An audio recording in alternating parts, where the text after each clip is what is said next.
En ce début des années 30, la France veut en effet se donner l'illusion que l'Empire, c'est la gloire d'aujourd'hui et la sécurité de demain.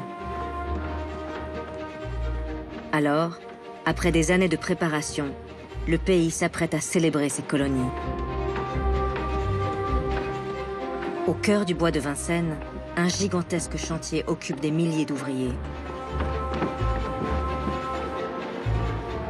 C'est le maréchal Lyautey, le bâtisseur à la réputation flamboyante, qui a été chargé d'organiser cette ode à la mission civilisatrice de la France. Pour Lyautey, cette exposition est son véritable bâton de maréchal, venant couronner une vie entière consacrée à l'Empire français.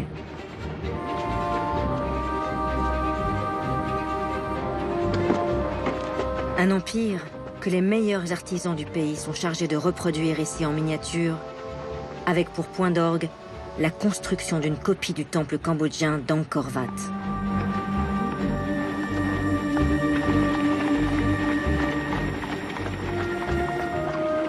Et le 6 mai 1931, le président de la République Gaston Doumergue, accompagné du maréchal Lyautey, inaugure la plus belle et la plus grande exposition coloniale jamais imaginée.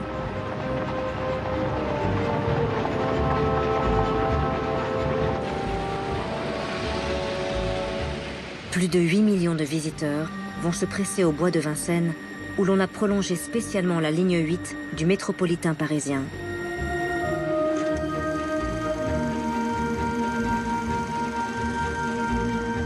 Et voilà les Français, armés parfois de petites caméras, qui découvrent époustouflés ces territoires mystérieux de l'Empire que l'on a ici reconstitués avec minutie.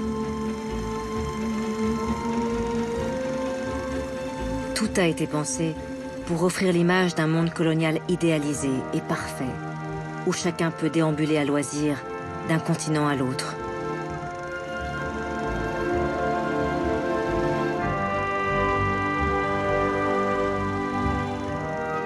Mais ces visiteurs, qui profitent d'un spectacle à l'exotisme fascinant, ne peuvent imaginer que leur empire vient en réalité de vivre son apogée et que désormais, rien ne sera plus comme avant.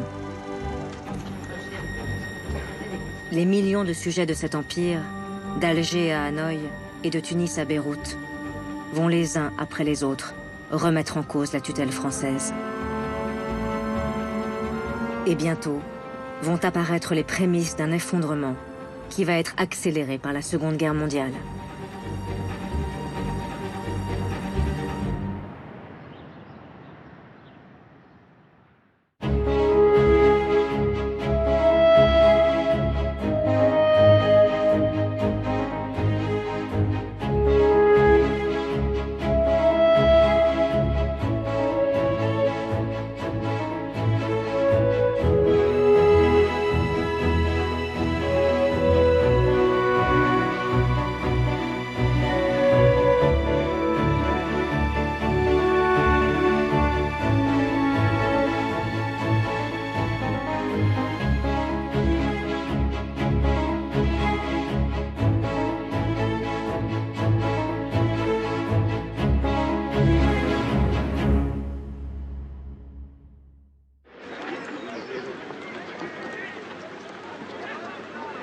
En 1931, lorsque se termine l'exposition coloniale du bois de Vincennes, ce sont des millions de visiteurs qui ont fait au cœur de Paris un voyage exotique dans les colonies françaises.